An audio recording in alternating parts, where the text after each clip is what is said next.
Hello, friends. Back with me again, Joseph, your host, and welcome to the Catechism for Kids. Today, we're going to explore a super interesting question. Did you know that the Catholic Church isn't just one single way of worshiping God? It's like a giant, beautiful garden with many different kinds of flowers. That's right. There are actually 24 different traditions or rites in the Catholic Church, and all of them are 100% Catholic. This means there are Catholics all over the world who pray and celebrate Mass in different languages, different music, and with their own unique customs. But guess what? We all believe in the same Jesus, the same 7 sacraments, and the same Church. All united with our Pope in Rome. The one you're probably most familiar with is the Roman Rite. It's also called the Latin Rite. That's the one we usually see in our parishes here in the West. But there are also many other beautiful Eastern Catholic rites, like the Byzantine, Maronite, Coptic, and Chaldean rites. Each one has its own special way of celebrating the Eucharist and its own customs, like unique prayers, beautiful vestments, and heavenly music. As St. Paul says in the Bible, there are different kinds of service, but the same Lord. All these rites belong to the one, holy, Catholic, and apostolic Church. So how did we get all these different rites? It's a wonderful story that goes all the way back to the apostles. After Jesus ascended into heaven, his apostles traveled all over the world to spread the good news. They went to big, important cities like Rome, Alexandria, and Antioch. In each of these places, the Church began to grow, and it developed its own unique way of praying and worshiping that fit its local culture and language. These traditions were then passed down through the centuries. Today, we group these 24 autonomous churches into 6 major liturgical families, or rites. Let's start with the one most of us know, the Latin Rite. Its story begins in Rome, the city where St. Peter and St. Paul became martyrs for the faith.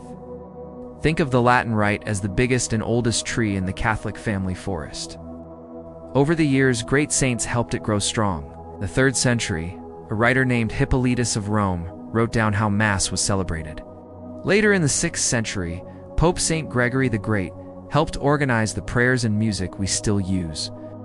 And after the Council of Trent, Pope St. Pius V helped make the Mass more uniform so Catholics everywhere could pray in a similar way. Now, let's travel to Egypt, to the ancient city of Alexandria. The Alexandrian Rite traces its roots back to St. Mark the Evangelist, who brought the Gospel there.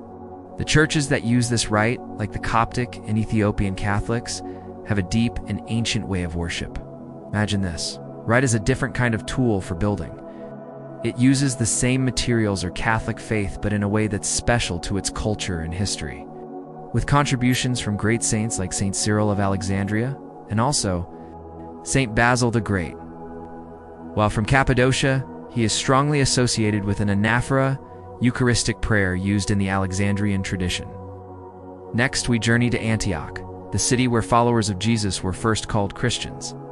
The Antiochian or West Syrian Rite began here. It's founded by St. Peter himself before he went to Rome. This tradition is like a special old family recipe. It uses the same main ingredients as all the others, but it has its own unique spices and way of cooking, making it delicious and special. A very ancient form of its liturgy is even named after St. James the Apostle, believed to represent the tradition of Jerusalem with which Antioch was closely connected. St. Ignatius of Antioch, the 3rd bishop of Antioch, he was a disciple of St. John, the Evangelist, and a major church father. The Maronite Catholic Church is a prominent part of this tradition today. Now let's look at the Armenian Rite. This beautiful tradition began with the missionary work of the apostles St. Jude, Thaddeus, and St. Bartholomew. The Armenian people have a very special history as the first nation to make Christianity their official state religion way. Back in 301 AD, thanks to St. Gregory the Illuminator. Think of this rite like a unique musical instrument. It has its own special sound and history, but it plays the same beautiful song of love for Jesus as all the other instruments in the orchestra. St. Gregory the Illuminator became the first official Catholicos of the Armenian Church in 301 AD after Armenia adopted Christianity as its state religion.